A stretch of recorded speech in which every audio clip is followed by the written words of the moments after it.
Hello, so for the film review, this time we did Blade Runner by Ridley Scott, which was much different than the films we've watched previously in class.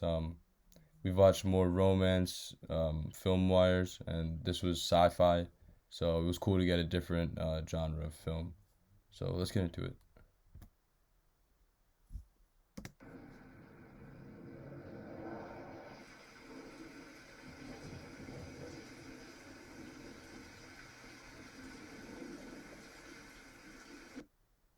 I thought it was important to include this clip because it shows the setting, obviously. They're depicting Los Angeles in 2019, and their depiction of 2019 and 1982 was very interesting, to say the least. They had flying cars, and even the ones that didn't fly, regular cars, were very unique, the ones that drove on the ground.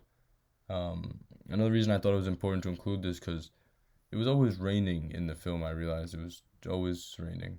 Um, and another thing, just the buildings around it. It's not included in this clip, but the Tyro Corporation building, like, they were very futuristic, very, very futuristic. So those were cool to see. And this is the first time that Rachel and Deckard meet, so I thought it was important to include. Do you like our owl? It's artificial?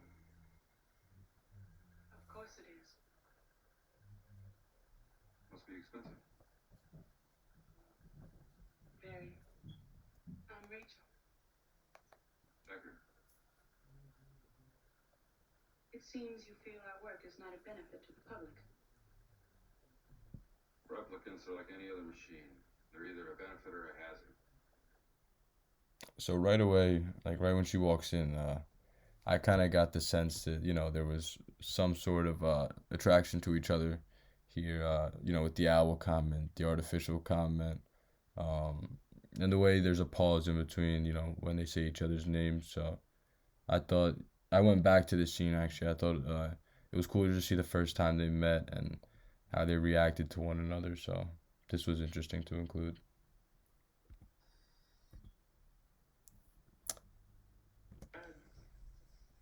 You want to come in? I was hoping you'd say that.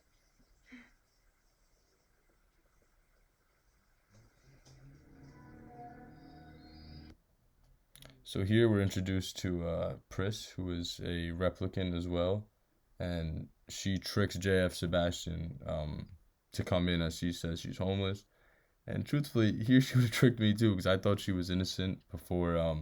Obviously, she makes this face, and then another important part of the scene is that change of music. When she makes this face, you're like, oh, something's bad to happen. So this was very important to include, and the change of music was very, very crucial by the filmmakers. So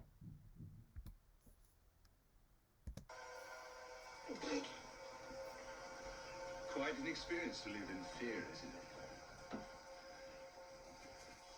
That's what it is to be a slave.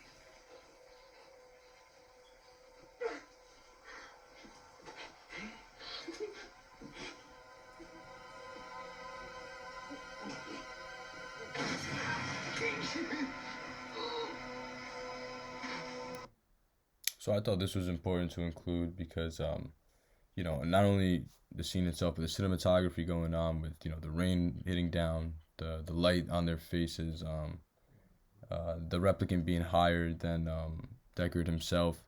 I thought there was just a lot of symbolism in this scene, and also with him saying to live in fear. We've heard him say that throughout the film many times. This just goes on that these AIs just want, some of them just want some freedom, but we know the risk that could go on with them having too much freedom. So I thought this was important to include. And then I just included the picture of Deckard picking up the origami because I was a little confused on this at the ending of the film. I was like, oh, it's already like that's how we're gonna end it. But um, I don't know. I saw something that it's trying to say that Deckard's a replicant as well, but I kind of see that too. But I'm excited to talk about this more in class and get a better understanding on the final scene. So, thank you.